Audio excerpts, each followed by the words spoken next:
আচ্ছা, আমরা এর আগে যতটুকু পড়ছিলাম আজকে সেখান থেকে বাকিটুকু পড়বো, ঠিক আছে? তো যাই হোক, এটা পড়তে একটু পেন লাগতে পারে কারণ এখানে অনেক থিওরিটিক্যাল পড়ালেখা। তো যাই হোক, আমি আসলে যা দরকার শুধু তাই পড়ানোর ট্রাই করতেছি। আর অন্যান্য বই থেকে কিন্তু তেমন পড়াচ্ছি না, মানে লাইক গুহ, তারপর কবির স্যারের বই থেকে তেমন পড়াচ্ছি না, শুধু হাজারি স্যারের বইতে যা আছে ওগুলো পড়ানোর ট্রাই করতেছি। কারণ আসলে এখান থেকে অন্যান্য বই থেকে কোয়েশ্চেন আসলে ওগুলো আসলে অ্যান্সার করতে কষ্ট হয়ে যায়। তো এখন যেহেতু টাইমও কম, সো এত বেশি পড়ে লাভ নাই। হাজারি স্যারের বইটা ভালো করে পড়লেই মোটামুটি অ্যান্সার করার মতো চলে আসবে, ঠিক আছে? হ্যাঁ, ওকে, তাহলে ঠিক আছে, আমরা শুরু করি। আচ্ছা, এমএসডিএস এর পূর্ণরূপ কি? এমএসডিএস এর পূর্ণরূপ হচ্ছে ম্যাটেরিয়াল সেফটি ডেটা শিট। এটা অনেক আগে থেকে পড়ে আসতেছি, না টেনেও ছিল। হোয়াট এভার, এখন আমি চলে আসি। এগুলো তো কালকে বলছি।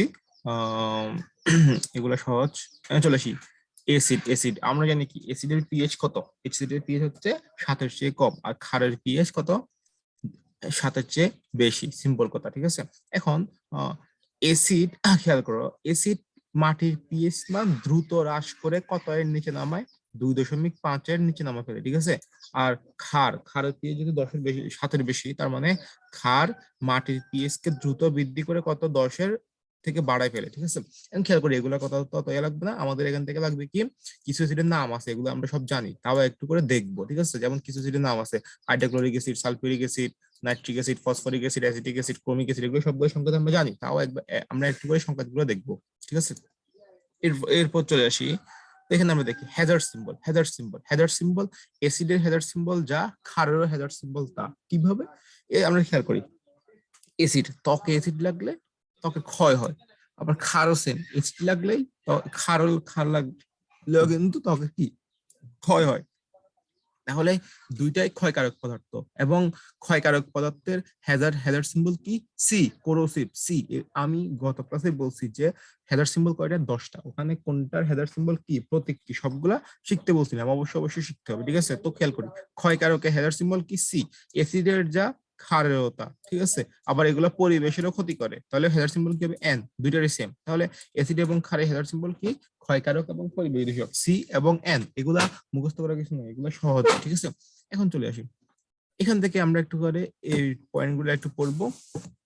যে এসিড সংরক্ষণ স্থানে ক্ষার জাতীয় বস্তু কি? যেখানে আমরা এসিড সংরক্ষণ করব সেখানে কি কি রাখা যাবে না? কি রাখা যাবে না? যেখানে এসিড সংরক্ষণ করব সেখানে ক্ষার জাতীয় বস্তু রাখতে পারবো না। তারপরে সক্রিয় ধাতু যেমন সোডিয়াম, পটাশিয়াম ইত্যাদি। তারপর ধাতব হাইড্রোক্সাইড যেমন sodium hydride, lithium aluminium hydride, like এই ধরনের পদার্থগুলো আমরা রাখতে পারবো না, ঠিক আছে? এই পয়েন্টটা একটু পড়বো। এরপর চলে আসি ক্ষার। যেখানে আমরা ক্ষার সংরক্ষণ করব সেখানে আমরা কি রাখতে পারবো না? সেখানে প্রথমত এসিড জাতীয় বস্তু রাখা যাবে না, তারপরে আরো কিছু ধাতু রাখা যাবে না, এগুলো একটু দেখবো, ঠিক আছে? আর এইগুলো আমরা একটু পরে পড়বো, অন্য জায়গায় আছে এগুলো, একটু পরে পড়বো, ঠিক আছে? তাহলে আমি এখানে যা যা বলছি এগুলো একটু কষ্ট করে পড়বো, এখানে অত আমার পড়া বেশি কিছু নাই।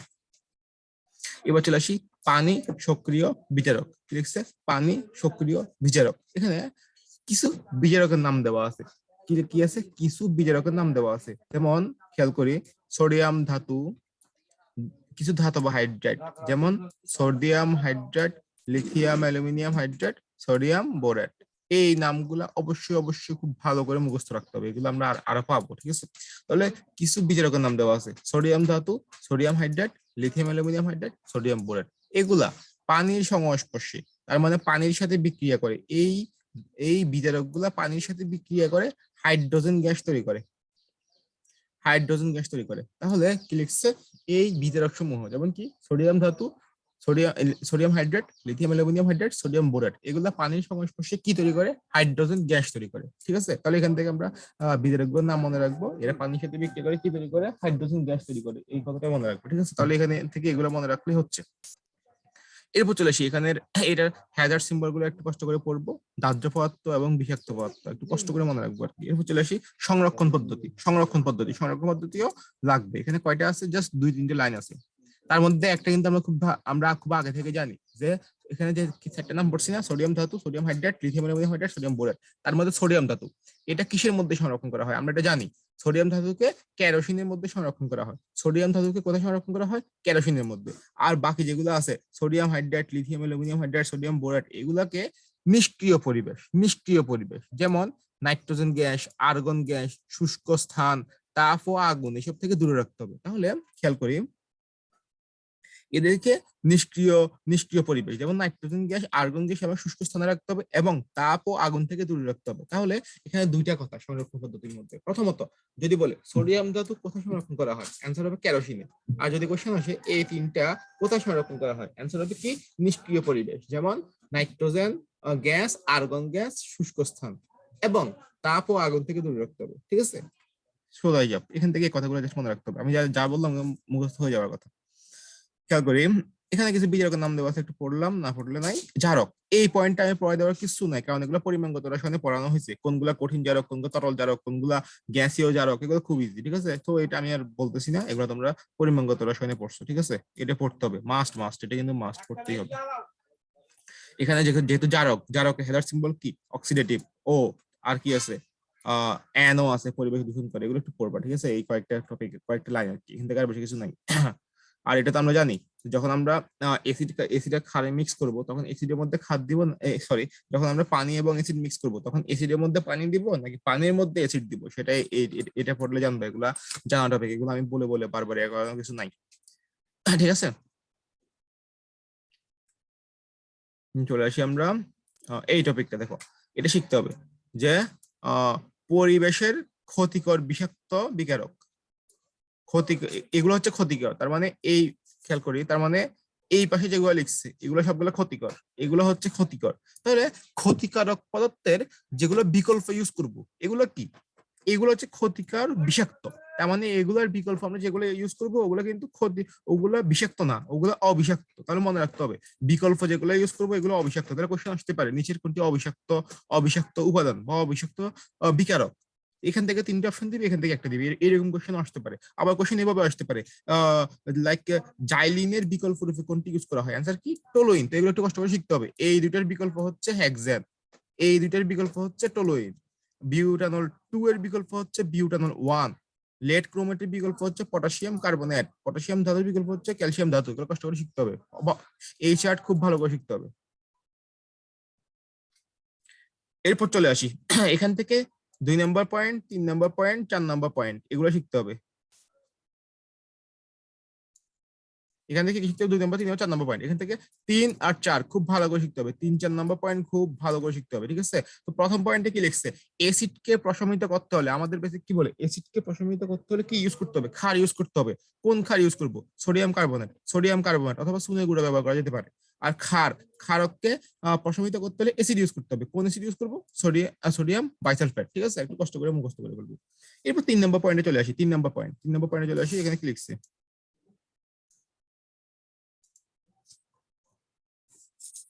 আমি দেখি কি বলছে এখানে, যে তিনটে নাম দেওয়া আছে, সোডিয়াম ধাতু, sodium hydride, lithium aluminium hydride. এগুলোকে নষ্ট করতে হলে কি কি ব্যবহার করা যেতে পারে, তিনটে নাম দেওয়া আছে, বিউটানল, মিথানল, ইথানল। এখন কথা হচ্ছে এগুলো কিন্তু সিরিয়ালি মনে রাখতে হবে। কিভাবে মনে রাখতে হবে, সিরিয়ালি কোশ্চেন আসতে পারে, সোডিয়াম ধাতুকে বিনষ্ট করতে হলে কোনটি ইউজ করতে হবে, বিউটানল। সোডিয়াম হাইড্রেটকে বিনষ্ট করতে হলে কোনটা ইউজ করতে হবে, মিথানল। লিথিয়াম অ্যালুমিনিয়াম হাইড্রেটকে নষ্ট করতে হলে কোনটা ইউজ করতে হবে, ইথানল। তার মানে এখানে যে সিরিয়ালে দেওয়া আছে, যে সিরিয়ালে দেওয়া আছে ওই সিরিয়াল অনুযায়ী পড়তে হবে। তার মানে সোডিয়াম ধাতুর জন্য এটা ইউজ করতে হবে, সোডিয়াম হাইড্রেটের জন্য এটা ইউজ করতে হবে, লিথিয়াম অ্যালুমিনিয়াম হাইড্রেটের জন্য এটা ইউজ করতে হবে। তার মানে স্পেসিফিকলি মনে রাখতে হবে। এখন আমরা এখানে পড়ছি কি, সোডিয়াম ধাতু, sodium hydrate, lithium aluminium hydrate. এখন পরের লাইনে দেখি, এখানে লিখছি কি অব্যবহারিত, অব্যবহারিত লিথিয়াম অ্যালুমিনিয়াম হাইড্রেট। আমরা আগে পড়ছি লিথিয়াম অ্যালুমিনিয়াম হাইড্রেটকে নষ্ট করতে হলে কি ইউজ করতে হবে, ইথানল। কিন্তু এখানে বলছে অব্যবহারিত লিথিয়াম অ্যালুমিনিয়াম হাইড্রেট। এখানে অবশ্যই এই অব্যবহারিতটা খেয়াল করতে হবে। অব্যবহারিত লিথিয়াম অ্যালুমিনিয়াম হাইড্রেটকে বিনষ্ট করতে হলে কোনটা ইউজ করতে হবে, সোডিয়াম সালফেট আর ম্যাগনেসিয়াম সালফেট। সোডিয়াম সালফেট অথবা ম্যাগনেসিয়াম সালফেট ব্যবহার করা যেতে পারে। তাহলে যদি কোশ্চেন আসে লিথিয়াম অ্যালুমিনিয়াম হাইড্রেটকে নষ্ট করতে কোনটি ইউজ করা হয়, তাহলে অ্যান্সার কি হবে, সোডিয়াম সালফেট নাকি ইথানল, অ্যান্সার হবে ইথানল। আর যদি কোশ্চেন আসে অব্যবহারিত, অব্যবহারিত লিথিয়াম অ্যালুমিনিয়াম হাইড্রেটকে বিনষ্ট করতে কোনটি ব্যবহৃত হয়, অ্যান্সার হবে কি সোডিয়াম সালফেট অথবা ম্যাগনেসিয়াম সালফেট। আশা করি পারা যাবে। ঠিক আছে, আর যেগুলো লেখা আছে এগুলো ইচ্ছে হলে পড়িও না, ইচ্ছে হলে নাই। ঠিক আছে, এখন চলে আসি, খেয়াল করি লিকার অ্যামোনিয়া। লিকার অ্যামোনিয়া কি, লিকার অ্যামোনিয়া কি খুব ভালো করে মনে রাখতে হবে। লিকার অ্যামোনিয়া হচ্ছে 35 থেকে 40% অ্যামোনিয়া দ্রবণ। ঠিক আছে, 35 থেকে 40% অ্যামোনিয়ার সম্পৃক্ত জলীয় দ্রবণ, 35 থেকে 40% অ্যামোনিয়ার সম্পৃক্ত কি সম্পৃক্ত দ্রবণ 35 থেকে 40% অ্যামোনিয়ার সম্পৃক্ত দ্রবণ, ঠিক আছে? 35 থেকে 40% বা 30 থেকে 40%, অথবা কত 30 থেকে 40, 35 থেকে 40 অথবা 30 থেকে 40, দুইটাই মনে রাখা যায়, ঠিক আছে? তাহলে লিকার অ্যামোনিয়া কি ভালো করে পড়বো, অজৈব অ্যাসিড কি কি আছে একটু পড়বো, আমরা তো এগুলো জানি কোনগুলো অজৈব অ্যাসিড, কোনগুলো জৈব অ্যাসিড, কোনগুলো অজৈব ক্ষার, এগুলো একটু পড়বো, ঠিক আছে? অজৈব অ্যাসিড, অজৈব ক্ষার নামগুলো একটু পড়বো, ধাতব লবণ কিসে কিসে হতে পারে একটু পড়বো।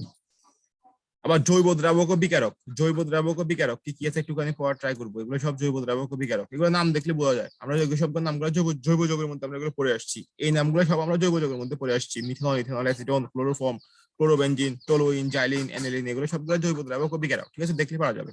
হ্যাঁ, তো এখান থেকে আমরা একটু দেখবো, এই পয়েন্টটা একটু ভালো করে দেখার ট্রাই করবো, ঠিক আছে? ভারী ধাতুর আয়ন, ভারী ধাতুর আয়ন, ভারী ধাতুর আয়ন যেমন লেড, হাইড্রাজিরাম, ক্যাডমিয়াম, ক্রোমিয়াম, এই নামগুলা অবশ্যই অবশ্যই অবশ্যই মনে রাখতে হবে, ঠিক আছে? অবশ্যই মনে রাখতে হবে ভারী ধাতুর আয়ন কোনগুলা, এগুলো মনে রাখতে হবে। এবং এরা কি করে, খাদ্য শৃঙ্খলার মাধ্যমে ভারী ধাতুর আয়ন মানব দেহের চর্বিতে শোষিত হয়ে মারাত্মক রোগ যেমন স্নায়ুতন্ত্র, কিডনি ইত্যাদির সমস্যা, ক্যান্সার সৃষ্টি করে। তাহলে প্রথমত মনে রাখতে হবে নিচের কোনটি ভারী ধাতুর আয়ন, তাহলে এরকম কোশ্চেন আসতে পারে, এই নামগুলো অবশ্যই অবশ্যই মনে রাখতে হবে। এখানে কিছু ভারী ধাতুর নাম দেওয়া আছে, একটু পড়লে পড়তে পারো, না পড়লেও নাই। এই এই জিনিসটা অবশ্যই পড়বা, যে ভারী ধাতুর আয়ন যেগুলো পড়ে আসলাম, লেড, হাইড্রাজিরাম, ক্যাডমিয়াম, আরো একটা পড়ছি কি বলো, ক্রোমিয়াম, ক্রোমিয়াম, ঠিক আছে? ভারী ধাতুর আয়ন যেমন লেড, হাইড্রাজিরাম, ক্যাডমিয়াম, ক্রোমিয়াম প্রাণীদেহে প্রবেশ করলে কি করে, প্রাণীদেহের এনজাইমের কার্যকারিতা বিনষ্ট হয়। তাহলে নিচের কোনটি প্রাণীদেহের এনজাইমের কার্যকারিতা বিনষ্ট হয়? অ্যান্সার কি হবে? এই অপশনগুলো, ঠিক আছে? এগুলো হবে অ্যান্সার। ওকে, আশা করি পারা যাবে। এরপর চলে আসি একটা মোস্ট ইম্পর্টেন্ট একটা চার্টের মধ্যে চলে আসছি, মোস্ট ইম্পর্টেন্ট চার্ট। তো আসলে এখানে টাইম থাকলে আসলে এখানে অনেক কিছু পড়া যায়, তো আমি স্পেসিফিকলি কিছু লাইন বলবো যেগুলো যেগুলো অবশ্যই অবশ্যই ভালো করে পড়তে হবে, বাকিগুলো পড়বা যদি টাইম থাকে। তাহলে খেয়াল করি, তো এখানে দেখো কোন দ্রব্য স্বাস্থ্যের উপর কিরকম প্রভাব ফেলে, বা তারপরে যে পরিবেশের উপর কিরকম প্রভাব ফেলে, এখানে বক্স করা গুলো পড়তে পারো চাইলে। তবে যেগুলো আমি একদম কালারিং করে বক্স করছি এগুলো অবশ্যই অবশ্যই পড়তে হবে। আমার এখানে কিন্তু খুব সুন্দরভাবে দেখানো আছে, কালার করে বক্স করা আছে, স্পেসিফিক বক্স করা আছে, এগুলো অবশ্যই অবশ্যই করে পড়তে হবে। তাহলে আমরা একটু খেয়াল করি, তীব্র শ্বাসকষ্ট সৃষ্টি করে কোনটি, নাইট্রিক অ্যাসিড পড়লাম। এই জিনিসটা খুব ভালো করে পড়তে হবে, এই জিনিসটা। কস্টিক সোডা, কস্টিক পটাশ, এই যে খেয়াল করি, কস্টিক সোডা বা কস্টিক পটাশের জলীয় দ্রবণ কত পার্সেন্ট, 10%, 10% W/V, অবশ্যই অবশ্যই মনে রাখতে হবে 10% W/V। কস্টিক সোডা বা কস্টিক পটাশের জলীয় দ্রবণ 30 সেকেন্ডের মধ্যে চোখকে অন্ধ করে দিতে পারে। এখান থেকে কোশ্চেন কিন্তু 3-4 ভাবে হতে পারে, লাইক 10% দিয়ে কোশ্চেনটা আসতে পারে, 10% জায়গায় 15% দিতে পারে, W/V এর জায়গায় W/W, V/W এইরকম অপশন দিতে পারে, আবার 30 সেকেন্ডের জায়গায় 60 সেকেন্ড দিতে পারে, ঠিক আছে? তো প্রত্যেকটা অপশন খুব ভালো করে খেয়াল করতে হবে এবং প্রত্যেকটা জিনিস খুব ভালো করে শিখতে হবে। এবার চলে আসি অ্যামোনিয়াম হাইড্রোক্সাইড। এই যে আমি বললাম লিকার অ্যামোনিয়া কি, লিকার অ্যামোনিয়া হলো 35 থেকে 40% অ্যামোনিয়ার সম্পৃক্ত দ্রবণ, ঠিক আছে? এরা কি করে, এরা মুহূর্তের মধ্যেই চোখকে রক্তবর্ণ ধারণ করে, এরা চোখে লাগলে মুহূর্তের মধ্যে চোখ রক্তবর্ণ ধারণ করে, ঠিক আছে? ভালো করে শিখতে হবে, খুব ভালো করে। এরপর চলে আসি, এখানে 3টে নাম আছে, potassium permanganate, potassium dichromate, potassium ferrocyanate. এই 3টের মধ্যে একটা কমন কথা আছে, সেটা আমি একটু কনফিউশনে দূর করে দিচ্ছি। সেখানে আছে পটাশিয়াম পারম্যাঙ্গানেট পেটে গেলে ডায়রিয়া হওয়ার সম্ভাবনা শতভাগ, শতভাগ, শতভাগ মানে কি হবেই, সম্ভাবনা শতভাগ মানে কি অবশ্যই হবে। পটাশিয়াম, এটা হচ্ছে পটাশিয়াম পারম্যাঙ্গানেট গুলো। এবার পটাশিয়াম ডাইক্রোমেট, ডাইক্রোমেটে বলছে কি পেটে গেলে ডায়রিয়া হওয়ার সম্ভাবনা থাকে, মানে হতে পারে, হবে কিনা কনফার্ম না। পটাশিয়াম ফেরোসায়ানেট, এটা এখানে কি লিখছে, ডায়রিয়া হতে পারে, হতে পারে মানে কি হবে কিনা কনফার্ম না। তাহলে যদি কোশ্চেন আসে নিচের কোনটির কারণে ডায়রিয়া হওয়ার সম্ভাবনা শতভাগ, বা নিচে কোনটির কারণে ডায়রিয়া অনিবার্য, অ্যান্সার কি হবে পটাশিয়াম পারম্যাঙ্গানেট। আর যদি কোশ্চেন আসে নিচের কোনটির কারণে ডায়রিয়া হয় না, আবার কোশ্চেনটা খেয়াল করো, নিচের কোনটির কারণে ডায়রিয়া হয় না, তাহলে ডায়রিয়া হয় বা হতে পারে কোনটা কোনটা কারণে, 3টার কারণে। এই তিনটার কারণে কিন্তু ডায়রিয়া হয় বা হতে পারে বা হওয়ার সম্ভাবনা আছে। যদি বলে শতভাগ কোনটা দ্বারা হবেই, মানে অবশ্যই হবেই হবে, সেটা হবে পটাশিয়াম পারম্যাঙ্গানেট। যদি বলা হয় কোনটি দ্বারা ডায়রিয়া হওয়ার সম্ভাবনা নেই, তখন এই তিনটা বাদে যেটা অপশন থাকবে ওইটা হবে অ্যান্সার। আশা করি বুঝতে পারছো কি বলছি। মানে এই তিনটা দ্বারা ডায়রিয়া হওয়ার সম্ভাবনা আছে বা ডায়রিয়া হতে পারে, কিন্তু পটাশিয়াম পারম্যাঙ্গানেট দ্বারা ডায়রিয়া হবেই হবে, ঠিক আছে। এটাই হচ্ছে কনফিউশন এখানে, ভালো করে খেয়াল করতে হবে। এবার খেয়াল করতে করি কিডনি। কিডনি কিডনি সম্পূর্ণভাবে নষ্ট করে কোনটি? Potassium permanganate. কিডনি নিয়ে আরো একটা আছে, খেয়াল করি, ফরমালিন। ফরমালিনও কিন্তু কিডনি নষ্ট হতে পারে। ফরমালিন শরীরে প্রবেশ করলে কিডনি নষ্ট হতে পারে। তাহলে কিডনির উপর ইফেক্ট ফেলে কে কে? কে কে ফেলে ইফেক্ট? তাহলে পটাশিয়াম পারম্যাঙ্গানেট আর formalin. Potassium permanganate, potassium permanganate আর ফরমালিন, এই দুইটা জিনিস কিডনির উপর ইফেক্ট ফেলে, ঠিক আছে। আশা করি ধরতে পারছি। পটাশিয়াম আয়োডাইড রক্ত শূন্যতা হয়, ঠিক আছে। এবার তাহলে ক্লোরোফর্ম, খুব ভালো করে শিখতে হবে এটা, এটা ঠিক আছে। তাহলে কেন্দ্রীয় স্নায়ুতন্ত্রের মারাত্মক ক্ষতি করে কে? Chloroform, chloroform, chloroform, chloroform. তাহলে কেন্দ্রীয় স্নায়ুতন্ত্রের মারাত্মক ক্ষতি করে কে? ক্লোরোফর্ম। এই যেগুলো আমি বলতেছি মুখে, এগুলো অবশ্যই অবশ্যই শিখতে হবে। এর বাইরেও যদি ইচ্ছা হয় বাকিগুলো এগুলো শিখবে। এরপর খেয়াল করি ফরমালিন। তাহলে ফরমালিন কি? ফরমালিন হচ্ছে ফর্মালডিহাইডের 40% জলীয় দ্রবণ। প্রথমে শিখতে হবে এইটা, এই জিনিসটা প্রথমে শিখতে হবে। প্রথমে শিখতে হবে এই জিনিসটা, এরপরে শিখতে হবে ফর্মালডিহাইড শরীরে কি কি ইফেক্ট ফেলে। কিডনি নষ্ট হতে পারে, ক্যান্সার রোগ হতে পারে, ঠিক আছে। এরপর চলে আসি প্রোপানন। প্রোপানন, প্রোপানন কোশ্চেন আসতে পারে, নিচের কোনটি উদ্দায়ী? নিচের কোনটি উদ্দায়ী? অ্যান্সার কি? প্রোপানন। অ্যান্সার কি? প্রোপানন, ঠিক আছে। তাহলে এখান থেকে যেই লাইনগুলো আমি বলছি মুখে, এগুলো অবশ্যই অবশ্যই শিখতে হবে। এর বাইরেও আমরা শিখতে পারি মাটির অণুজীবকে কে ধ্বংস করে, মাটির খনিজ উপাদানকে কোনটি ধ্বংস করে ফেলে। তারপরে গিয়ে তোমার পড়তে পারি যে এখানে আছে তোমার পানির বিওডি সিওডি এর মান ভারসাম্য বিনষ্ট করে কোনটি? ক্লোরোফর্ম। ডিও এর মান মারাত্মকভাবে হ্রাস পায় কোনটি কারণে? প্রোপানন। এগুলো একটু পড়লে পড়তে পারি, ঠিক আছে। কিন্তু এখানে যেগুলা বলছি এগুলো অবশ্যই অবশ্যই অবশ্যই শিখতেই হবে। এখানে আসলে এটা তো হারাই সালের বই ইনফরমেশন, এর বাইরে অন্যান্য বইতে কিন্তু আরো অনেক ভিন্ন রকম ইনফরমেশন আছে। সো অন্য বই থেকেও কিন্তু কোশ্চেন আসতে পারে। সেক্ষেত্রে দেখা যাবে কি মানে খুব কম মানুষই অ্যান্সার করতে পারবে, কিন্তু হাজারি সালের বই থেকে যদি কোশ্চেন আসে আশা করি এগুলোর মধ্যে থেকে চলে আসবে।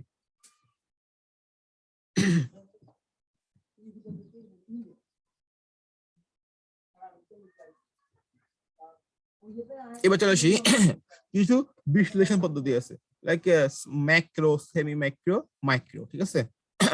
আচ্ছা, হ্যালোজেন যুক্ত যৌগ, হ্যালোজেন যুক্ত যৌগ কি কি আছে? Chloroform, CCl4, carbon tetrachloride, chloromethane, chloroethane. এরা কি করে? জন্ডিস ও লিভার সিরোসিস ঘটায়। আসলে একটা কোশ্চেন আসছিল যে নিচের কোনটি লিভার সিরোসিস ঘটায়, ঠিক আছে। এই কোশ্চেনটার অ্যান্সার ছিল তোমার জৈব যৌগের লাস্টের দিকে। তাও এখানে লিখে রাখছি যে হ্যালোজেন যুক্ত যৌগ কি কি আছে এবং এরা কি কি কি ঘটায়, ঠিক আছে। এটা পড়বা, এটা পড়বা। এরপর চলে আসি যে এগুলো পড়বা তাই আজকে মৌলগুলো ধাতুর প্যাকেটে সংরক্ষণ করা হয়। এটা অ্যান্সার হচ্ছে কি? এটা কিন্তু হাজার বইতে ছিল না। এই কোশ্চেনটার অ্যান্সার মনে হয় ভুল হয়, হাজার বইতে ছিল না। এটা হচ্ছে কি একটু বাইরে থেকে আসছে।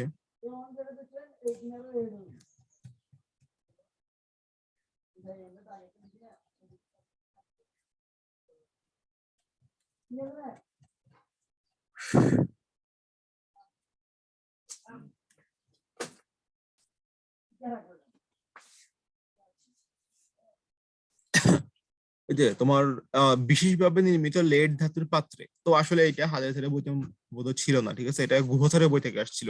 তো আসলে এত ইনফরমেশন তো একসাথে পড়ে মনে রাখা সম্ভব না, তাই না?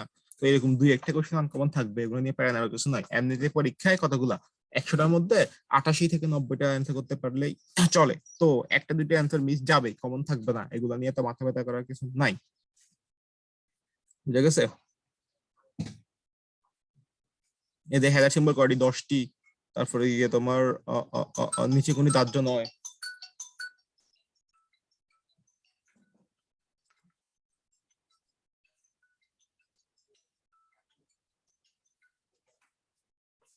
হ্যাঁ রাকিব, এই তো আমি আছি 92। আচ্ছা, 11টার দিকে হুম আসলে থাকবি না? হ্যাঁ, না যে আমি একটু কাজে আছি, তো 11টার দিকে আমার, ঠিক আছে না? না বাইরে বাড়িতেই আছে, একটু কাজে আছি। আচ্ছা ঠিক আছে, 11টার দিকে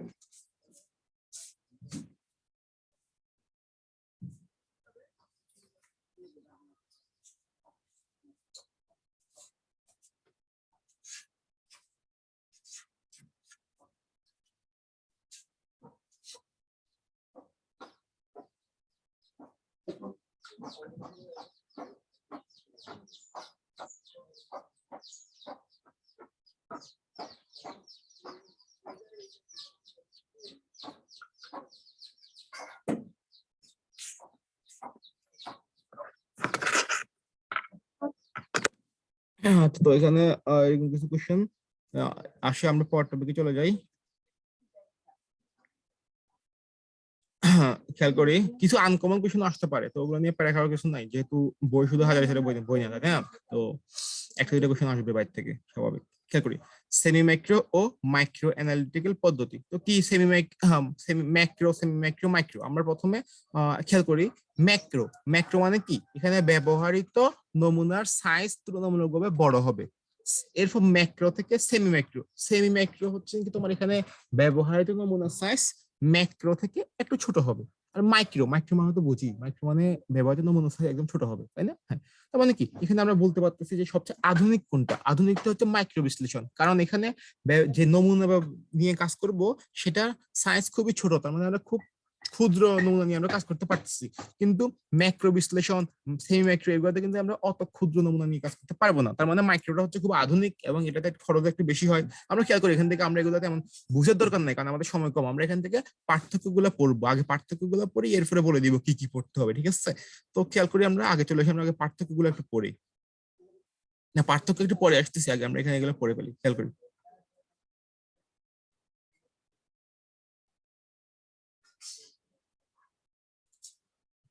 এখানে আমরা প্রথমে প্রথমে আমরা এটা একটু দেখি যে আগে আমরা এটা একটু দেখি মাইক্রো অ্যানালিটিক্যাল পদ্ধতি।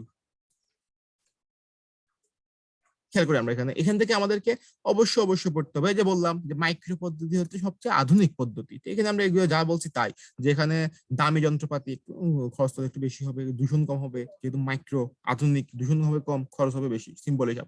এখান থেকে আমাদেরকে শিখতে হবে এখানে কি কি যন্ত্রপাতি ব্যবহার করা হয়, মাইক্রো পদ্ধতিতে ব্যবহৃত যন্ত্রপাতি শিখতে হবে, শিখতে হবে। আর এখান থেকে কি কি কাজে ব্যবহৃত হয় ওগুলো শিখতে হবে। ক্রোমাটোগ্রাফিতে আর বিভিন্ন কাজে ব্যবহৃত হয় ওগুলো শিখতে হবে, ঠিক আছে? লাইক এইচপিএল কোশ্চেন আসতে পারে যে এনএমআর, এনএমআর কোনটি ব্যবহৃত হয়? মাইক্রো অ্যানালিটিক্যাল পদ্ধতি, ঠিক আছে? এই টাইপের কোশ্চেন আসতে পারে। সো একটুখানি এগুলো পড়ার ট্রাই করবো, ঠিক আছে? আর এখানে তোমার দেখো অ্যাসপেক্টোমেট্রি, এগুলো হচ্ছে বর্ণালী মিতিতে, এগুলো আমরা সবগুলো পরিমাণগত রসায়নের ওখানে কিন্তু লাস্টের দিকে আছে এই টাইপের টার্ম গুলা, ঠিক আছে? ক্রোমাটোগ্রাফি, অ্যাসপেক্টোমেট্রি, তারপরে তোমার পারমাণবিক শোষণ বর্ণালী, এগুলো কিন্তু পরিমাণগত রসায়নের লাস্টের দিকে আছে। তো ওই চ্যাপ্টার পড়ে ফেলাতে তোমরা টার্ম গুলো আরো খুব ইজিলি ধরতে পারতেছো। তো এগুলা তোমরা একটু মনে রাখার ট্রাই করবা, সবগুলো মনে রাখা লাগবে না। Like HPLC, GPLC. এইচপিএলসি কি? High performance liquid chromatography. GPLC কি? জেল ক্রোমাটোগ্রাফি টার্ম এগুলা। এরপর দেখো আইআর, ইউভি বিস, এনএমআর, এগুলো সবগুলো কি স্পেকট্রোমেট্রিতে। আশা করি ধরতে পারতেছো, কারণ পরিমাণগত রসায়ন এগুলো তোমরা পড়ে আসছো, এই নামগুলোর সাথে তোমরা এখন পরিচিত। এখন এমন না যেগুলো একদম একদম নতুন, এরকম না। খেয়াল করো পারমাণবিক শোষণ বর্ণনীতে এএএস, খেয়াল করো নামটা মনে রাখো। এএএস মানে কি? Atomic absorption spectrometry. তো এটার বাংলা নাম কি? বাংলাতে কি? পারমাণবিক শোষণ বর্ণালী। এগুলো তো দেখলেই বোঝা যাচ্ছে। বিএসসি কিসের? Thermo analysis. এসসি, সি মানে কি? ক্যালোরিমিটার। যেটা ক্যালোরিমিটার ওইটা কিন্তু কি? থার্মো, তাপ রিলেটেড, ঠিক আছে? একটু মনে রাখার ট্রাই করবা নিজের মতো করে। তাহলে আমরা এখান থেকে যন্ত্রগুলোর নাম পড়বো, আর এগুলো একটু পড়বো, এখান থেকে কোশ্চেন আসতেই পারে, অস্বাভাবিক কিছু না। এরপর দেখে এগুলো একটু রিডিং দিবা, এগুলো আহামরি তেমন কিছু বলে নাই। হ্যাঁ, এখানে বলতে চাইছে যে উচ্চ ক্ষমতা সম্পন্ন যন্ত্রপাতিতে ম্যাক্রো পদ্ধতির তুলনায় নমুনার পরিমাণ এত এত থেকে এত ভাগ কম হয়। ওই যে বললাম যে তোমার উচ্চ ক্ষমতা সম্পন্ন যন্ত্রপাতি মানে মাইক্রো পদ্ধতিতে ম্যাক্রো পদ্ধতির তুলনায়, ম্যাক্রো মানে যেটা তোমার কম আধুনিক, আর মাইক্রো মানে অনেক আধুনিক। উচ্চ ক্ষমতা সম্পন্ন যন্ত্রপাতি কোনগুলা? মাইক্রো পদ্ধতিতে। তাহলে সোজা কথা বলতে গেলে মাইক্রো পদ্ধতিতে ম্যাক্রো পদ্ধতির তুলনায় নমুনার পরিমাণ এত থেকে এত ভাগ কম হয়, ঠিক আছে? খুব খুব খুব তোমার কম নমুনা নিয়ে কাজ করলেই হচ্ছে, ব্যাপারটা হচ্ছে এটা। তো এখানে তোমার রেগুলার রিডিং দিবে, এগুলো তো আমার কিছু না। এরপর চলে আসি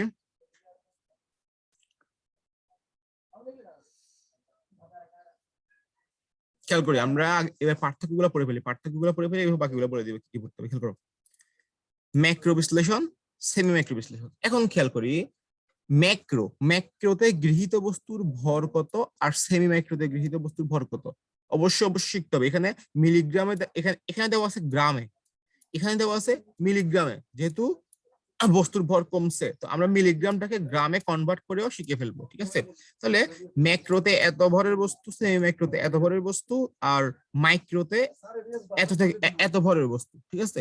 ভরগুলো শিখতে হবে। এরপর আসলে দ্রবণের আয়তন, এখানে দ্রবণের আয়তন হয় এত, এখানে হয় এত, আবার তোমার মাইক্রোতে আরো কমে যায়, এগুলো একটু কষ্ট করে শিখতে হবে। এরপর চলে আসি তরল পরিমাপ যন্ত্র। খেয়াল করি, তরল পরিমাপ যন্ত্র, ম্যাক্রোতে তরল পরিমাপ যন্ত্র হলো মেজারিং সিলিন্ডার, অবশ্যই অবশ্যই শিখতে হবে, অবশ্যই অবশ্যই এই তিনটা পয়েন্ট মাস্ট মাস্ট মাস্ট শিখতেই হবে।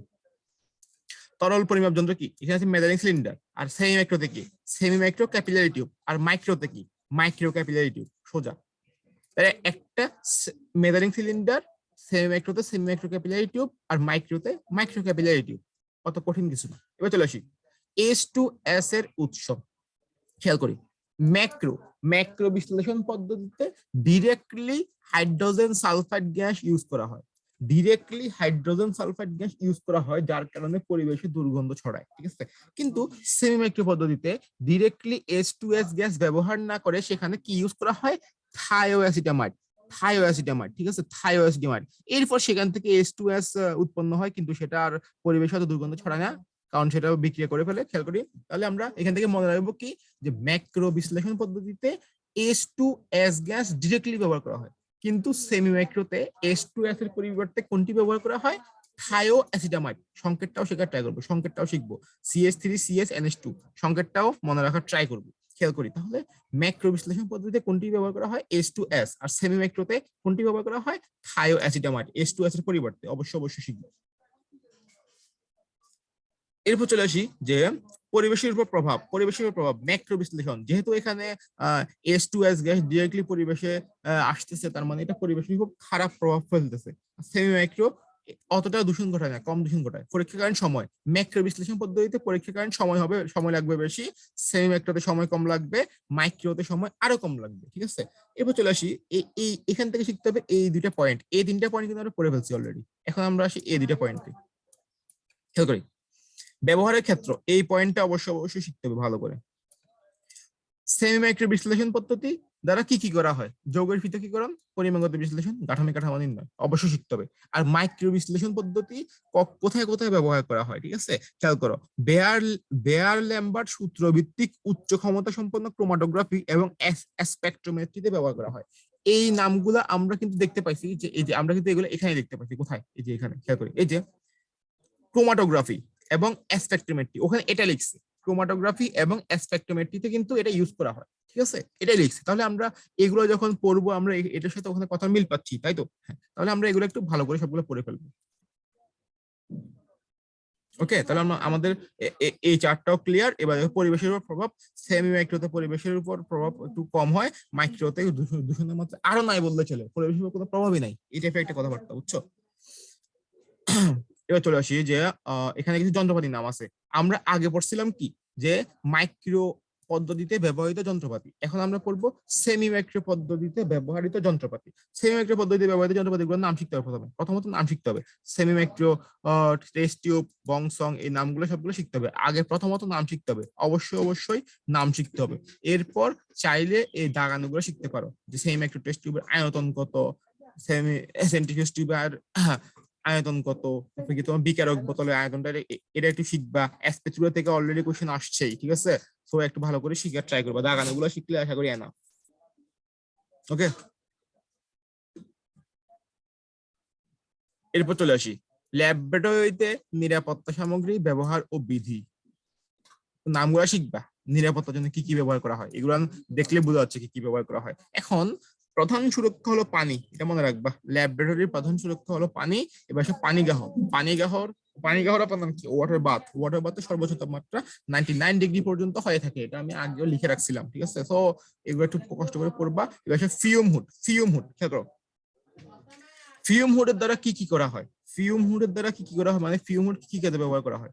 প্রথমত এখানে এই দুটো লাইন অবশ্যই অবশ্যই শিখতে হবে।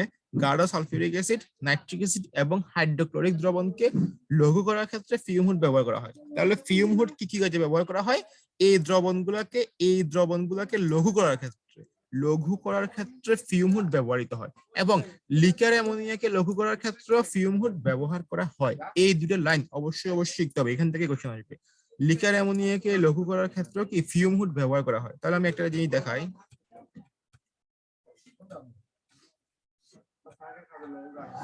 খেয়াল করি তাহলে।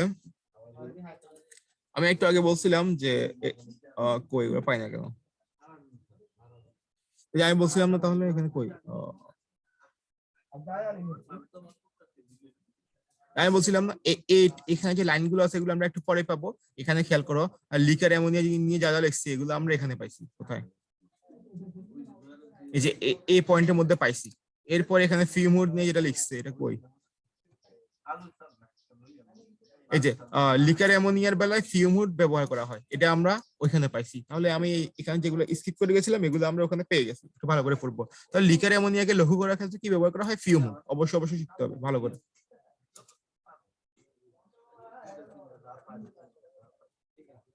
আমাদের তো আর বেশি টপিক নাই, খেয়াল করি। আমরা এখানে ফিউম হুড থেকে এগুলো শিখবো। এরপর চলে আসি এখানে, এই যেখানে আমরা যে লাইনটা বলে আসলাম, একটু আগে বলে আসছিলাম যে বিভিন্ন বিজারক, যেমন সোডিয়াম ধাতু, ধাতব হাইড্রেট, যেমন sodium hydrate, lithium aluminium hydrate, তারপর কি তোমার লিথিয়াম বোরেট ছিল, এগুলা পানির সাথে বিক্রিয়া করে কি উৎপন্ন করতো, হাইড্রোজেন গ্যাস। ঠিক আছে, তো এখানে লিখছে পানির সাথে সংস্পর্শে বিক্রিয়া জলে উঠে। তো এই লাইনটাও এখানে লিখছে, তো একটু ভালো করে পড়বা। এরপর দেখো লাইট পেট্রোলিয়াম কাকে বলে, 35 থেকে 60 ডিগ্রি সেলসিয়াস প্রদান করে পেন্টেন ও হেক্সেন মিশ্রণ, একটু পড়বা। বাকিগুলো এমনি পারবা। এখানে ওটা লিখছে সোডিয়াম ধাতুকে কেরোসিন পাত্রে ডুবিয়ে রাখা হয়, আর বাকিগুলোকে তোমার নিষ্ক্রিয় মাধ্যমে সংরক্ষণ করা হয়। ঠিক আছে, এগুলো আমরা পড়ে আসছি সবকিছু। তার মানে এখান থেকে আমরা যেগুলো বলছি এগুলো একটু পড়া ট্রাই করবো, আহামরি কিছু নাই। ঠিক আছে, দেখো ল্যাবরেটরিতে অগ্নি নির্বাপক ব্যবস্থা। অগ্নি নির্বাপক যন্ত্রে কোন গ্যাস ইউজ করা হয়, শুকনা কার্বন ডাইঅক্সাইড। দেখছো কোন জায়গা থেকে কোশ্চেন আসছে, ভিতর থেকে কোশ্চেন আসছে, একটু ভালো করে পড়বো। আর আমি যেটা বলতেছিলাম যে এই এমসিকিউ গুলো কিন্তু অবশ্যই অবশ্যই সলভ করতে হবে, এই এমসিকিউ গুলো অবশ্যই অবশ্যই সলভ করতে হবে। এবার চলে আসি ফার্স্ট এড বক্স ব্যবহার বিধি। ফার্স্ট এড বক্স ব্যবহার বিধি, তো ফার্স্ট এড বক্স কি আমরা সবাই জানি। এবার চলে আসি ল্যাবরেটরি কিট। এখানে প্রথমত শিখতে হবে ল্যাবরেটরি কিট হিসেবে, ফার্স্ট এড বক্সে ল্যাবরেটরি কিট হিসেবে কি কি থাকে। তোমার ব্যান্ডেজের কাপড়, রেড তুলা, ফরসেপ, লিউকোট্যাপ, এগুলো এগুলো থাকে। তারপর তোমার ওষুধ হিসেবে কি কি থাকে, Dettol, rubbing alcohol. Rubbing alcohol কি, রাবিং অ্যালকোহল হচ্ছে 70% isopropyl alcohol, 70% isopropyl alcohol. বার্নাল cream, tincture iodine, এগুলো রাখা হয়। তাহলে ল্যাবরেটরি কিটের মধ্যে কি কি আছে এই পয়েন্টটা আমরা পড়বো। আর রাবিং অ্যালকোহল কি, 70% আইসোপ্রোপাইল অ্যালকোহল। ওকে, এরপর চলে আসি, এখানে দুইটা লাইন আছে, আগে এগুলো পড়বো, আগে এগুলো পড়বো, এরপরে যেগুলো এক্সট্রা লেখা আছে ওগুলো পড়বো। খেয়াল করি, হাতে এসিড লাগবে।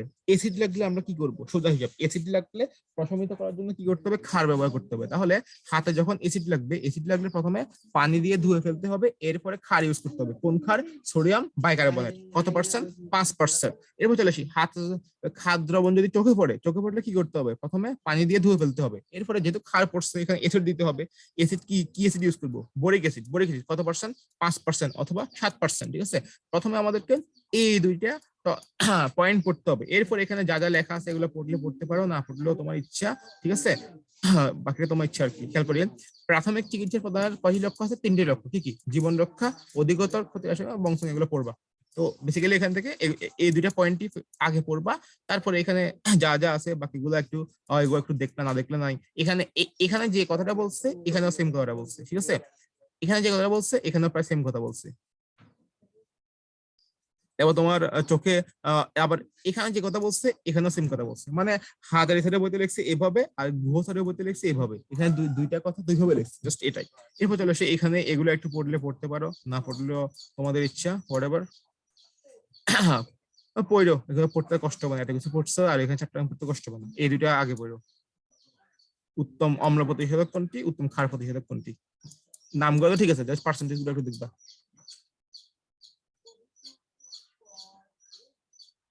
যে আগুনকে প্রশমিত করার জন্য কোন গ্যাস ব্যবহার করা হয়, ওই যে দেখাইলাম কার্বন ডাইঅক্সাইড, ওটাই। ওই যে ক্যালসিয়াম হাইড্রোক্সাইড দ্রবণ চোখে পড়লে তার মানে কি, খেয়াল করো, ক্যালসিয়াম হাইড্রোক্সাইড চোখে পড়ছে মানে কি, ক্ষার পড়ছে, চোখে ক্ষার পড়ছে। চোখে যদি ক্ষার পড়ে এরপরে কোনটা দিয়ে দিতে হবে, এসিড দিয়ে দিতে হবে। কোন এসিড, বোরিক অ্যাসিড। আমাদের কিন্তু একটা টপিক কিন্তু বাদ রয়ে গেছে, আমরা এখন ওই টপিকটা পড়বো। কোন টপিক, আমাদের ওই টপিকটা হচ্ছে কি তোমার স্পিরিট ল্যাম্পের টপিকটা। এই যে এই টপিকটা আমাদেরকে পড়তে হবে, খেয়াল করি। বুনসেন বার্নার বা স্পিরিট ল্যাম্পের শিখা। প্রথমে আমরা একটু বুনসেন বার্নারটা দেখি, এটা গঠনটা একটু দেখি। প্রথমে বুনসেন বার্নারের গঠনগতভাবে তিনটি অংশ আছে। কি কি অংশ আছে? তিনটি অংশ। কি কি আছে? বেস, বেস, পার্শ্ব ছিদ্রযুক্ত বার্নার টিউব, ছিদ্রযুক্ত বায়ু নিয়ন্ত্রক রিং। তিনটে নাম আগে শিখতে হবে। এটা তিনটে অংশ আছে। কি কি খেয়াল করি, ছবি দেখি। এই দেখো, এটা হচ্ছে বেস, এটা হচ্ছে বেস, এটা হচ্ছে বার্নার টিউব, এটা হচ্ছে বার্নার টিউব। তারপর এটা হচ্ছে কি তোমার বায়ু নিয়ন্ত্রক রিং। এখানে একটা রিং আছে, এই রিংটাকে এইভাবে ঘুরানো হয় আর কি, এইভাবে ঘুরানো যায়। ঠিক আছে, এইভাবে ঘুরানো যায়। তো খেয়াল করে এখানে একটা কথা আমরা একটু খেয়াল করি, সেটা হচ্ছে কি, এই বার্নার টিউবের গায়ে এখানে একটা ছিদ্র আছে, আর আর এখানে যে রিং আছে, রিং এর মধ্যে আরেকটা ছিদ্র আছে। এখন এই বার্নার টিউবের ছিদ্র যখন এই রিং এর মধ্যে, রিংটাকে ঘোরানো যাবে, এভাবে এভাবে ঘোরানো যাবে। এই বার্নার টিউবের ছিদ্র আর রিং এর মধ্যে ছিদ্রটা যখন মিলে যাবে, তখন তার মানে তখন কি, রিংটা খোলা, রিংটা খোলা। যখন মিলবে না, মনে করো এই যে মনে করো এটা, মনে করো রিং এর মধ্যে ছিদ্রটা, এই মনে করো এবং ঘুরালাম, মনে করো এই বরাবর, মনে করো এই বরাবরই আছে তোমার টিউবের ছিদ্র, আর রিং এর ছিদ্রটা মনে করো ঘুরাতে ঘুরাতে এই জায়গায় চলে আসছে। তখন কিন্তু তোমার টিউবের ছিদ্রটা কিন্তু বন্ধ হয়ে যাবে। আশা করি বুঝতে পারছো কি বলতে চাইছি। তার মানে আমরা এখানে বলতে পারতেছি যে টিউবের ছিদ্রের ঠিক উপর যখন রিং এর ছিদ্রটা থাকবে, তখন আমরা বলতে পারবো ছিদ্রটা খোলা। কিন্তু টিউবের ছিদ্রের উপরেই যখন রিং এর ছিদ্র না থেকে, রিং এর ছিদ্রটা যখন অন্য জায়গায় থাকবে, তার মানে তোমার টিউবের ছিদ্রের উপরে রিং এর যে তোমার আবরণটা, ছোট দিয়ে কিন্তু ছিদ্রটা ঢেকে যাবে। আমি বুঝতে পারতেছি না, জানি না, এটা সামনে সামনে দিলে বোঝানো যেত। যাই হোক, এবার তার মানে কি, তোমার টিউবের উপরে একটা ছিদ্র আছে, রিং এর মধ্যে একটা ছিদ্র আছে। তো টিউবের ছিদ্র আর রিং এর ছিদ্র যখন উপরে উপরে উপরে মিলে যাবে, তখন আমরা বলতে পারবো ছিদ্রটা খোলা। ঠিক আছে। আর যখন টিউবের ছিদ্রের উপর যখন রিং এর ছিদ্রের উপর ছিদ্রটা থাকবে না, তখন কিন্তু টিউবের ছিদ্রটা দেখা যাবে না, তার মানে টিউবের ছিদ্রটা অনেকটা বন্ধ। এখানে দুটো লাইন আছে, দেখো। প্রথম আমরা শিখলাম কি কি অংশ আছে। বেস, পার্শ্ব ছিদ্রযুক্ত বার্নার টিউব, আর ছিদ্রযুক্ত বায়ু নিয়ন্ত্রক রিং। এখন এই বার্নার টিউবের ছিদ্রের উপর মনে করো কি এটা একটা টিউব, এখানে একটা ছিদ্র আছে, টিউবের উপরে ছিদ্র আছে। এখন রিংটা হচ্ছে মনে করে এইরকম, ঠিক আছে। এখন রিং এর উপর যে ছিদ্র আছে, রিংটা চারপাশে ঘোরানো, রিং এর উপর যে ছিদ্র আছে ওটা মনে করো বার্নার টিউবের ছিদ্রের উপর বসে আছে। তাহলে তার মানে কি, দুটো ছিদ্র দেখা যাচ্ছে, ওই দুটো ছিদ্র কিন্তু তোমার রিংটা খোলা বোঝাচ্ছে। এখন খেয়াল করি, রিং যখন খোলা থাকবে, রিং খোলা থাকলে টিউবের মুখে অনুজ্জ্বল জ্বালন শিখা। এখন প্রথমে আমাদেরকে, আচ্ছা আমি একটা ছবি দেখাই আগে, তারপর আমি বাকিটা বলতেছি।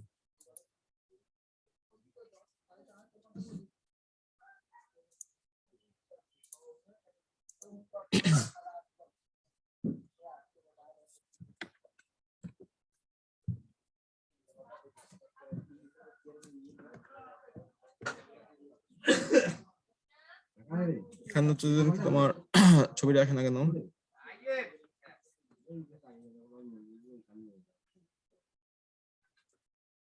এই যে স্পিরিট ল্যাম্প তো, হ্যাঁ হ্যাঁ হ্যাঁ, আমরা বুনসন বার্নার দেখি, বুনসন বার্নার।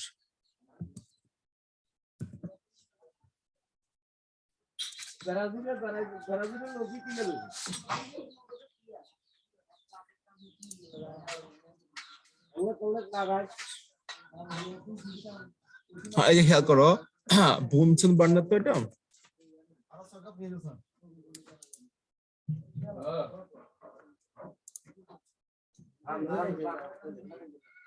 দেখো খেয়াল করো, আমরা যদি ছবি দেখি, আমরা সবাই জানি এই যে রিং এর কথা, এটা কি, এখানে তোমার একটা ছিদ্র আছে আর রিং এর মধ্যে একটা ছিদ্র আছে। খেয়াল করো, আমরা যদি এখন আমরা এই শিখার মধ্যে দেখি, শিখা। এখন যখন আমরা বুনসুন বানা যখন জ্বালাই, তখন কি, আমরা যখন আগুন জ্বালাই, বাতির মধ্যে যখন আগুন জ্বালাই, তখন আগুনের উপরের দিকে কিন্তু তোমার কি শিখা কম থাকে, আর নিচের দিকে শিখাটা গাঢ় থাকে বা বেশি থাকে। খেয়াল করছি এটা, উপরের দিকে কিন্তু তোমার শিখা অতটা বেশি থাকে না, কম থাকে, কিন্তু নিচের দিকে এই পার্টটাতে শিখা বেশি থাকে। কিন্তু তাপ বেশি কোথায়?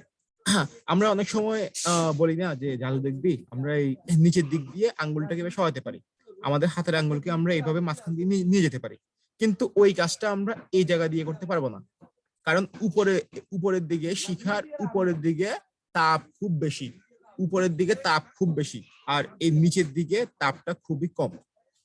এখন উপরের দিকে তাপ বেশি, এখন আমরা জাস্ট আমি বোঝানোর জন্য বলতেছি, এটা কিন্তু কোনো লজিক্যাল ব্যাপার না। এখন খেয়াল করি, এখন যেটা বলতেছি এটা কিন্তু কোনো লজিক্যাল ব্যাপার না, বোঝানোর জন্য বলতেছি। এখন মনে করো উপরের দিকে, এই উপরের দিকে মনে করো বায়ুমণ্ডল থেকে মনে করো অক্সিজেন নিতে পারতেছে বেসিক্যালি, এটা জাস্ট বোঝার জন্য মনে রাখো। উপরের দিকে মনে করো ঠিক মতো অক্সিজেন গুলো পাচ্ছে, তার মানে এখানে পর্যাপ্ত পরিমাণ অক্সিজেন আছে। পর্যাপ্ত পরিমাণ অক্সিজেন আছে মানে কি, এখানে জারণ হচ্ছে, জারণ। অক্সিজেন থাকলে কি হবে, জারণ। আর মনে করো নিচের দিকে মনে করো পর্যাপ্ত পরিমাণ অক্সিজেন নাই, তার মানে পর্যাপ্ত পরিমাণ অক্সিজেন না থাকলে কি হবে, তোমার জারণটা ঠিক মতো হবে না, ওখানে হবে বিজারণ। ঠিক আছে, তাহলে আমরা বলতে পারতেছি কি, উপরের দিকে শিখা কিন্তু অনুজ্জ্বল শিখা দেখা যাচ্ছে, নিচের দিকে শিখা, এই নিচের পার্টের শিখা যতটুকু উজ্জ্বল, উপরের পার্টের শিখা অতটুকু উজ্জ্বল না। তার মানে কি, উপরের দিকের শিখাকে আমরা বলবো অনুজ্জ্বল শিখা, আর নিচের দিকের শিখাকে আমরা বলবো উজ্জ্বল শিখা। তো আমি এখনই বললাম যে উপরের দিকে জারণ হবে, জারণ, তার মানে আমরা বলতে পারতেছি কি, উপরের দিকে অনুজ্জ্বল শিখা, যেটা অনুজ্জ্বল শিখা সেটাই জারণ শিখা, আর নিচের দিকে উজ্জ্বল শিখা, যেটা উজ্জ্বল শিখা সেটাই বিজারণ শিখা। আমি আশা করি এই দুইটা কথা বুঝাতে পারছি। তাহলে আমি কি বলতেছি, উপরের দিকে হচ্ছে অনুজ্জ্বল শিখা, নিচের দিকে উজ্জ্বল শিখা, যেটা অনুজ্জ্বল শিখা সেটাই জারণ শিখা, আর যেটা উজ্জ্বল শিখা সেটা বিজারণ শিখা। আশা করি বুঝতে পারছি। ওকে, তাহলে আমি এই ছবিটা থেকে একটু বের হই, আমি এই ছবিটাতে যাই। খেয়াল করি, আমরা একটা জিনিস খেয়াল করি, এখানে হচ্ছে শিখার পরিমাণ কম আছে, অনুজ্জ্বল শিখা, উজ্জ্বল শিখা, কিন্তু এই জায়গাটা দেখি একদম গোড়ার দিকে, এখানে কিন্তু শিখা নাই বললেই চলে। তো এটা আমি একটু পরে, আমি থিওরি যখন পড়বো তখন আমরা আরো ভালো করে দেখে যাবো। খেয়াল করি, আশা করি আমরা সব ছবিটা ধরতে পারছি।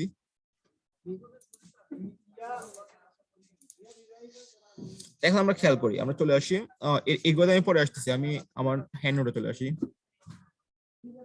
খেয়াল করি, বুনসেন বার্নার থেকে আমরা বেঁচে গেলে কি কি পড়বো। খেয়াল করি, সর্বোচ্চ তাপমাত্রা কত, এটা অবশ্যই পড়তে হবে। সর্বোচ্চ তাপমাত্রা, বুনসেন বার্নারের সর্বোচ্চ তাপমাত্রা কত, এটা অবশ্যই পড়তে হবে। এখন খেয়াল করো, এখানে যত কিছু লিখছি এত কিছু মনে রাখা লাগবে না, আমি দেখা দিচ্ছি কি কি মনে রাখবো। খেয়াল করি,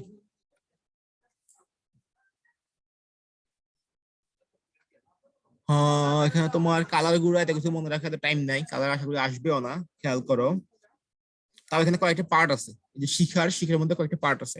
এটা হচ্ছে বহিস্থ পার্ট, যেটা বহিস্থ সেটা আমি বলে আসলাম যে উপরের দিকের পার্টটা কিন্তু অনুজ্জ্বল, অনুজ্জ্বল, এবং এখানে পর্যাপ্ত পরিমাণ অক্সিজেন আছে, তার মানে এখানে সম্পূর্ণ দহন হবে।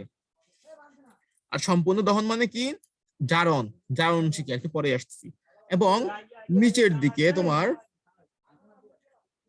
এই যে খেয়াল করে দাঁড়াও, আমি আমি সেকেন্ড ছবি দেখাছিলাম একদম নিচের দিকে, এই জায়গাটার মধ্যে কিন্তু বলছিলাম শিখা তেমন নাই বললেই চলে। এখানে তোমার এটাকে বলা হয় অদহন মন্ডল, এখানে তাপমাত্রা সর্বনিম্ন, এখানে ম্যাচের কাঠির বারুদ প্রবেশ করলেও এখানে প্রজ্বলিত হবে না। মানে সেকেন্ড ছবির মধ্যে যেটা দেখাইছিলাম একদম নিচের দিকে, একদম নাই বললেই চলে ওই পার্টটা। ঠিক আছে, এখন খেয়াল করো, এখন আমরা এই লাইনগুলো খুব ভালো করে পড়তে হবে, যেটা বলছিলাম আর কি, যে উজ্জ্বল শিখা, বিতরণ শিখা। মানে আমি যখন দেখাইছিলাম যে মনে করো এটা হচ্ছে বুনসেন বার্নার, আমি বলছিলাম না যে উপরের পার্ট অনুজ্জ্বল, উপরের পার্টটা ছিল কি অনুজ্জ্বল শিখা, অনুজ্জ্বল শিখা, অনুজ্জ্বল শিখা মানে কি বিজারণ শিখা, আর এই নিচের পার্ট এতটুকু দেখাচ্ছিলাম কি, এটা ছিল কি উজ্জ্বল শিখা। উজ্জ্বল শিখা মানে কি বিজারণ শিখা বলছিলাম। তাহলে দেখো উজ্জ্বল শিখা মানে এই পার্টটা হচ্ছে কি বিজারণ শিখা, বিজারণ শিখা, এটা কি বিজারণ শিখা। এরপর দেখো, তাহলে আর এই পার্টটা কি অনুজ্জ্বল শিখা, অনুজ্জ্বল শিখা মানে কি জারণ শিখা, অনুজ্জ্বল শিখা মানে কি জারণ শিখা। এবার চলো আসো, আমি যেটা বলছিলাম যে উপরের পার্ট অনুজ্জ্বল শিখা, এখানে বায়ুর সংস্পর্শে এখানে পর্যাপ্ত পরিমাণে অক্সিজেন পাওয়া যায়, তার মানে কি হবে জারণ হবে। তাহলে জ্বালানি গ্যাস বায়ুর সংস্পর্শে আসলে সম্পূর্ণ দহন, তার মানে কি জারণ। এই জারণ শিখা, জারণ শিখাটা কি, জারণ শিখা কি অনুজ্জ্বল শিখা, যেটা বলছিলাম এই জারণ শিখাটা অনুজ্জ্বল শিখা। এখন দেখো এই পার্টটাতে পর্যাপ্ত পরিমাণ বায়ু থাকে না, তার মানে জ্বালানি গ্যাস বায়ুর সংস্পর্শে না আসলে অসম্পূর্ণ দহন, তার মানে কি এখানে বলছিলাম কি বিজারণ শিখা। বিজারণ শিখা মানে কি? উজ্জ্বল শিখা। আশা করি বোঝা গেছে। তাহলে এখানে একদম সিম্পলি বলতে গেলে, একদম সিম্পলি যদি বলতে যাই, তাহলে মনে করেন কি এটা হচ্ছে শিখা। শিখা উপরের পার্ট, এই পার্টটা হচ্ছে অনুজ্জ্বল শিখা, আর এই পার্টটা হচ্ছে উজ্জ্বল শিখা। অনুজ্জ্বল শিখা, অনুজ্জ্বল শিখা এখানে পর্যাপ্ত পরিমাণ অক্সিজেন থাকে, জ্বালানি গ্যাস বায়ুর সংস্পর্শে আসে, তার মানে এটা কি? জারণ শিখা। জারণ শিখা অনুজ্জ্বল শিখা। আর এই যে এটা হচ্ছে যে কি তোমার এটা ছিল কি? উজ্জ্বল শিখা। এখানে তোমার পর্যাপ্ত পরিমাণ অক্সিজেন থাকে না, জ্বালানি গ্যাস বায়ুর সংস্পর্শে আসে না, তার মানে কি? বিজারণ শিখা। বিজারণ শিখা কি? উজ্জ্বল শিখা। এই কয়েকটা কথা, মানে এই কথাগুলাই মনে রাখতে হবে বেসিক্যালি। এই কথাগুলা খুব ভালো করে মনে রাখতে হবে, বলে দিলাম। যেগুলো মুখে বলছি এগুলা। এবার চলে আসো, এই দেখো যেটা এতক্ষণ যেগুলো বলতেছিলাম, অনুজ্জ্বল শিখা, জারণ শিখা, অনুজ্জ্বল শিখা, জারণ শিখা। আর বুনসুন বার্নার জানা নাকি? প্রাকৃতিক গ্যাস। দেখো এরপর চলে আসি, এই দেখো আমরা মনে রাখবো বহিস্থ অনুজ্জ্বল। বহিস্থ অনুজ্জ্বল বাইরের পার্টে এটা অনুজ্জ্বল শিখা। এখানে সম্পূর্ণ দহন হচ্ছে যেহেতু পর্যাপ্ত অক্সিজেন আছে, এবং জারণ মন্ডল। ঠিক আছে। এবার দেখো অন্তঃস্থ নিলাপ বা অসম্পূর্ণ দহন, তার মানে কি? বিজারণ মন্ডল। এখানে তোমার কার্বন কণা উৎপন্ন হবে, কার্বন মনোক্সাইড গ্যাস উৎপন্ন হবে। আমরা আগে থেকে জানি অসম্পূর্ণ দহনে পর্যাপ্ত পরিমাণ অক্সিজেনের অভাবে কার্বন মনোক্সাইড গ্যাস উৎপন্ন হয়। ঠিক আছে। এখন দেখো যেটা বলছিলাম, ওই নিচের দিকে, নিচের দিকে যেটা দেখাছিলাম একদম নাই বললে চলে, ওটা হচ্ছে অন্ধকার মন্ডল। অন্ধকার মন্ডল, জ্বালানি গ্যাস বায়ুর সংস্পর্শে আসে না, গ্যাসের কোনো দহন ঘটে না। এখানে ম্যাচের কাঠি দিলেও এখানে প্রজ্বলিত হওয়ার সম্ভাবনা খুবই কম। ঠিক আছে। এখন দেখো খেয়াল করি, আমরা আমাদের বেসিক কি বলে, শীষকালি কোথায় উৎপন্ন হবে? যেখানে বিজারণ হবে। যেখানে বিজারণ হবে সেখানেই তো বেসিক্যালি কার্বন, কার্বন মনোক্সাইড এগুলো উৎপন্ন হবে, সেখানেই তো কালি উৎপন্ন হবে। তার মানে আমরা বলতে পারি কি, অনুজ্জ্বল শিখা, অনুজ্জ্বল শিখা কি শীষকালে উৎপন্ন হবে? মাথা খাটায় বলো, অনুজ্জ্বল শিখা কি শীষকালে উৎপন্ন হবে?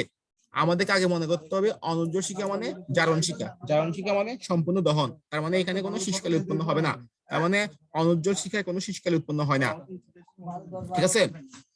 এখন দেখো অনুজ্জ্বল শিখা যেহেতু জারণ শিখা, এখানে যেহেতু কোনো শীষকালে উৎপন্ন হয় না, তার মানে ল্যাবরেটরিতে মানে রসায়নগারে কোন শিখা ব্যবহৃত হবে? অনুজ্জ্বল শিখা। কারণ কি? কারণ অনুজ্জ্বল শিখায় কোনো শীষকালে উৎপন্ন হয় না, এটা হচ্ছে জারণ শিখা। তার মানে রসায়নাগারে কোন শিখা উৎপন্ন হবে? অনুজ্জ্বল শিখা। আশা করি বুঝতে পারছি।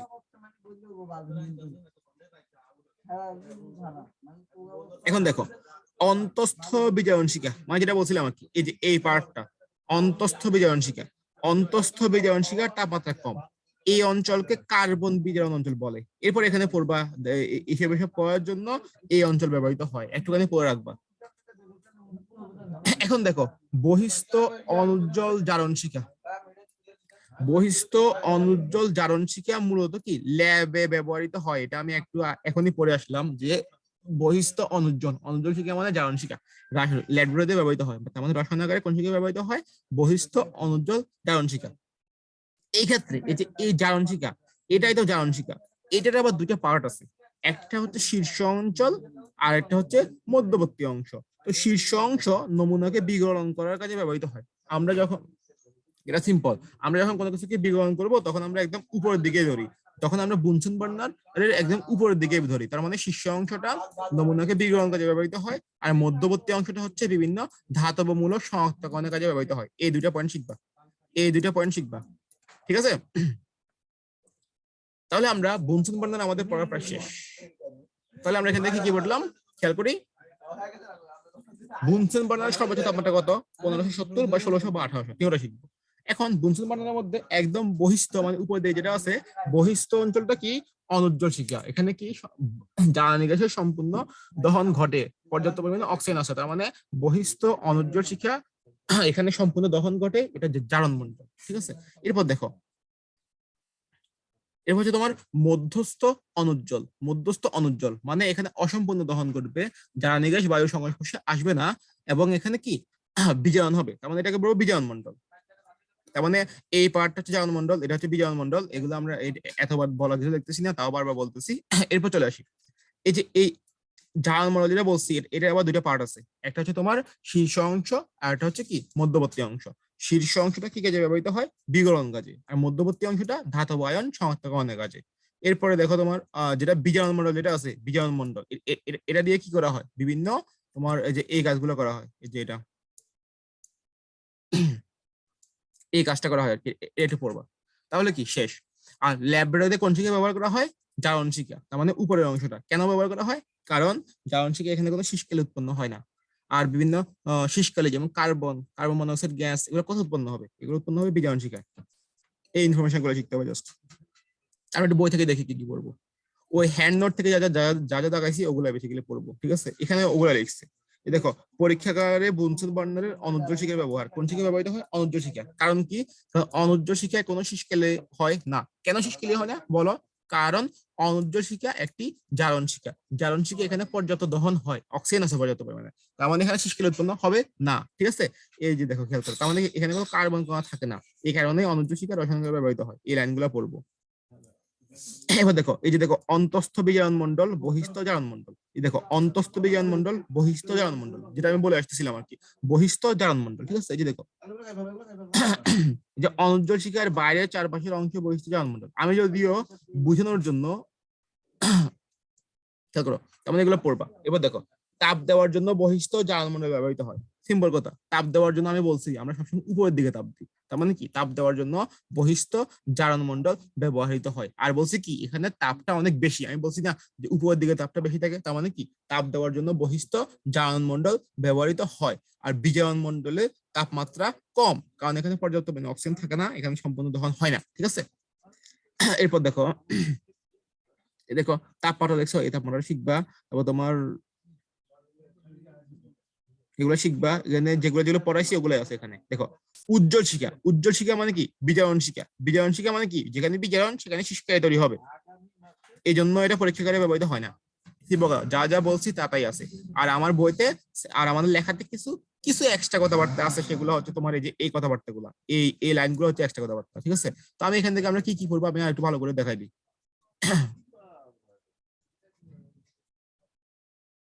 কি কি পড়বো আমি আবার দেখা দিচ্ছি যাতে তোমাদের কাছে হিবিজিবি লাগতে পারে তাও আমি দেখা দিচ্ছি আবার কি কি পড়বা।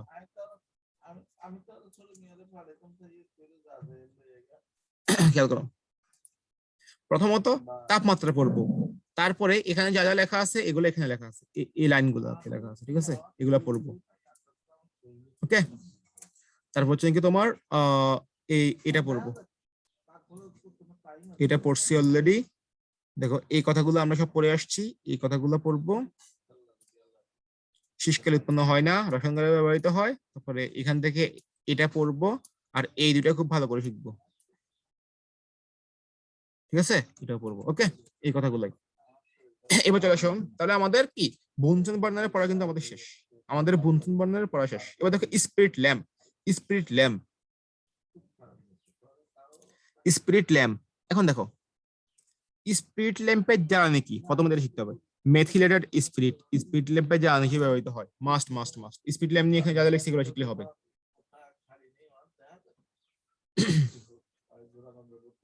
স্পিরিট ল্যাম্পের প্রাইস সেম এটা হচ্ছে কম তাপ উৎপাদী স্বল্প তাপের জন্য এটা ব্যবহৃত হয় এগুলো পড়বা কি কি লিখছে এটা ব্যবহার গুলো পড়বা।